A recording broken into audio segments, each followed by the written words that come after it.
자, 안녕하십니까. 호치민시 한국국제학교 학생 여러분들. 자, 추석 연휴 잘 쉬었어요. 이번 시간에는 실업에 대해서 좀 배워보도록 하겠습니다. 추석이 되면 하지 말아야 되는 몇 가지 말들이 있죠. 가족끼리 오래간만에 친척들이 만났을 때 그 중에 하나가 너 취업은 어떻게 됐니? 아직도 직장 못 구했니? 이런 말들이라고 해요. 굉장히 스트레스를 받죠. 실업이 발생하게 되면 여러분들 경제 성장할 때 여러분들이 말한 것처럼 노동력이 감소해서 그 나라 경제 성장이 어려워지게 되죠. 그런 커다란 문제가 있고요. 또 개인적으로 봐서는 굉장히 자존감이 떨어지게 되고 생활에 곤란함을 느끼게 돼요. 그래서 이 실업이라고 하는 것은 국가가 반드시 해결해야 되는 중요한 경제 문제입니다. 그렇기 때문에 이제 실업을 알아야 될 거 아니에요. 그러면 실업이 얼마나 많은지를 알기 위해서는 우리는 실업률이라고 하는 경제 지표가 나오게 되죠. 지금 우리 GDP, 경제 성장률, 실업률 이런 것들은 전부 다 경제 지표예요. 그 경제 지표를 배우고 있는 거니까 이번 시간 잘 배워주시기 바랍니다. 여러분들 음악 시간에 이런 노래 부르는 것 같아요. 오락실이라고 하는 노래죠. 뭐 시험을 망쳤어, 오 집에 가기 싫었어, 뭐 이렇게 하는 노래죠. 이 노래가 나온 게 1998년이에요. 여러분들 수업 시간에 자주 얘기했지만 97년에 이제 IMF가 왔었죠. 많은 기업들이 없었어요. 도산이 되고요. 그러다 보니까 아빠들이 퇴직, 이게 해고당하는 일들도 많아졌고요. 집에는 그 사실을 알지 못하는 거예요. 걱정할까봐. 그러니까 어떻게 해요? 아침에는 양복을 입고 출근하죠. 여보 나 직장 갔다 올게, 얘들아 갔다 올게, 이제 이렇게 가신 다음에 양복 입은 채로 낚시터에 가서 낚시를 한다던가 양복 입은 채로 등산을 한다던가 그런 분들이 많았다고 해요. 이제 이분은 오락실에 가서 이렇게 오락을 했나 봐요.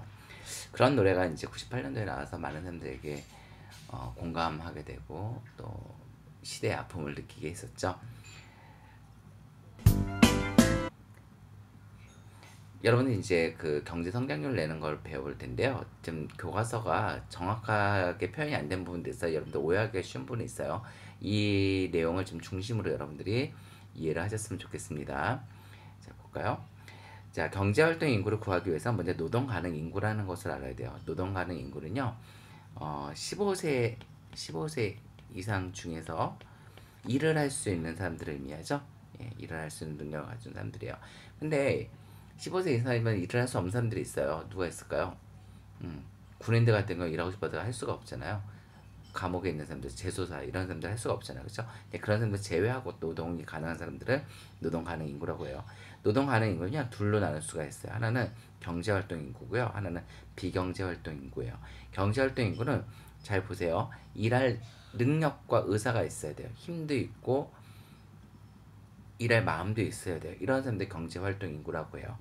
근데 비경제 활동 인구는 일할 능력 또는 의사가 없는 사람이에요.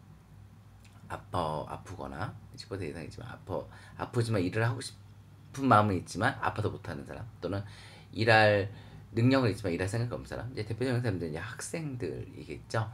또는 뭐 취업을 몇 번 준비하다가 포기한 사람이라든지 뭐 주부라든지 이런 사람들은 이제 일할 생각이 별로, 밖에 직장 생활이요, 일을 일하기보다 직장 생활 생각이 별로 없는 사람들을 의미하죠. 자, 그러고만 이제 경제활동 인구라고 하는 것은 실제로 이제 경제활동을 하는 건데, 그렇죠?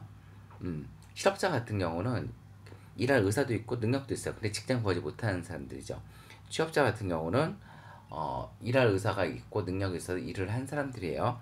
근데 이 실업자를 구할 때는요, 경제활동 인구가 분모가 돼요. 그리고 실업자가 분자가 돼요. 이렇게요. 그래서 경제활동 인구 중에서 실업자가 차지하고 있는 비중이 얼마인지를 보는 것이 실업률이에요. 취업자 수를 알게 되면 고용률을 구할 수 있어요. 근데 이제 재밌는 게 분모에 경제활동 인구가 오는 게 아니에요. 노동 가능 인구가 와요. 이렇게요. 그리고 취업자가 이렇게 오죠. 그래서 여러분들 어마어마하게 헷갈리겠죠? 여러분들 시험지에 내게 되면. 그래서 왼쪽은 왼쪽끼리 이렇게, 그리고 이렇게 오른쪽은 오른쪽끼리 이렇게 묶어보면 그래도 감이 좀 잡힐 것 같아요. 그래서 고용률이라고 하는 것은 노동 가능 인구 전체 중에서 취업자 수가 얼마냐라는 것을 보여주는 거고요. 실업률이라고 하는 것은 경제활동 인구 중에서 실업자 수가 얼마냐를 보여주는 거예요. 학생들은 의사가 없죠? 여러분들 힘은 저보다 세지 않아요? 센 학생도 많잖아요. 능력은 있으나 의사가 없죠. 그렇기 때문에 여러분들은 일을 하지 않아야 되는 거예요. 그렇죠? 그 대가로 여러분들은 공부를 해야 되는 거죠. 그래서 여러분들이 공부를 하지 않게 되면 사실 일을 해야 되는 그런 나이라는 거 국가적으로 봐서는 꼭 기억을 해주시기 바래요. 그리고 실업의 원인과 대책인데 요거는 시험 문제 굉장히 잘 나옵니다. 여러분들 서술형으로도 내게 좋으니까 꼭 잘 기억해 주세요. 자, 우선 경기적 실업이라고 하는 것이 있어요. 경기적 실업이라고 하는 것은 경기 변동에 따라 나타나는 실업인데요. 경기 변동이라고 하는 것은 이것을 의미해요. 경기가 이렇게 좋아졌다가 아주 좋아졌다가 나빠지기 시작하다가 아주 나빴다가 이것이 이제 반복되는 것이 경기 변동이거든요. 경기가 매우 좋았다가 경기가 후퇴하는 요 후퇴기, 불황기, 저점까지 요 시기에는 모든 것이 감소해요. 고용도 감소하고요. 소비도 감소하고요. 생산도 감소하고요. 그렇죠? 자, 그러다 보니까 실업이 증가하겠죠. 그렇죠? 당연히 이럴 때 발생하는 실업, 우리 앞에서 배웠던 IMF 때 발생하는 실업이 이런 경기적 실업이에요. 자, 두 번째로 구조적 실업이 있어요. 구조적 실업이라고 하는 것은 지울게요. 구조적 실업이라고 하는 것은 예전의 기술이 쓸모가 없어서 나타나는 실업을 의미해요. 그리고 산업구조의 변화로 어떤 사업이 사양화, 내리막길을 가게 되면서 그 일자리가 없어지는 거죠.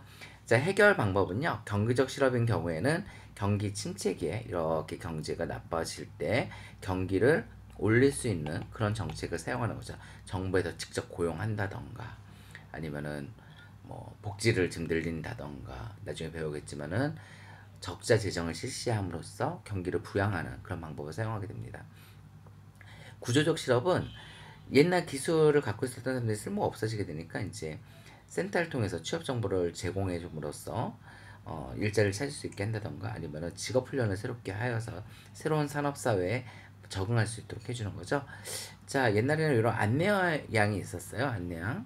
그러니까 지금 베트남에도 버스 타면 있죠.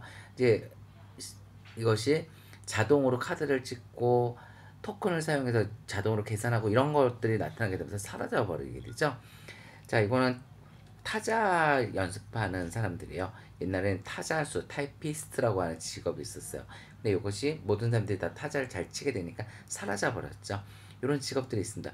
앞으로는 여기 나와 있는 우리가 지금 선호하는 직업들, 뭐 호텔리어, 의사, 판사, 변호사, 뭐 아나운서, 뭐 교사, 선생님 같은 경우, 그다음에 회계사 이런 직업 중에 많은 직업들이 사라질 거라고 합니다. 나중에 수업 시간에 보도록 하죠.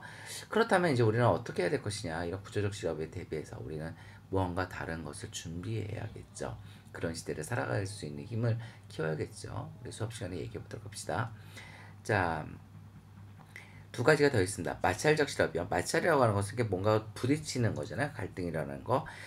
A라고 하는 직업과 B라고 하는 직업이 있는데 요 A라는 직업과 B라고 하는 직업 사이에서 나타나는 실업이에요. 그러니까 A를 그만두고 B를 구할 때 적절하게 자기가 원하는 것을 찾지 못할 때 나타나는 실업이죠. 어떻게 하면 해결해 줄 수 있을까요? 예, 고용 정보를 제공하거나 취업을 알선해 줌으로써 직업 탐색 과정을 단축시켜 줄 수 있겠네요. 계절적 실업이 있어요. 계절 변화, 예를 들어서 여름에 수영 강사라든지 겨울에 스키 강사들 이런 사람들은 계절이 변하게 되면은 일시적으로 일자리를 잃을 수 있겠죠. 또 건설업자들 같은 경우는 장마가 나타나게 되면은 일을 할 수가 없어요. 그다음에 농사 짓는 농부들 같은 경우는 겨울에 할 일이 없겠죠. 그래서 또 2월 달에 대학생들이 졸업을 했는데 취업을 하지 못하는 학생으로 분류되었기 때문에 비경제 활동 인구로 포함되었던 사람들이 이제는 경제 활동 인구가 되고 실업자가 되면서 나타나는 실업들이 생길 수도 있겠죠. 대학생들 졸업하면서 자, 이럴 때는 이제 정부에서 보조금을 지급한다던가 아니면 부업을 할 수 있는다던가 특히 농촌 같은 경우는 농공단지 농업과 공업을 같이 할 수 있는 이런 것을 통해서 해결하기 위해서 노력하게 됩니다. 자, 수고들 많이 하셨습니다.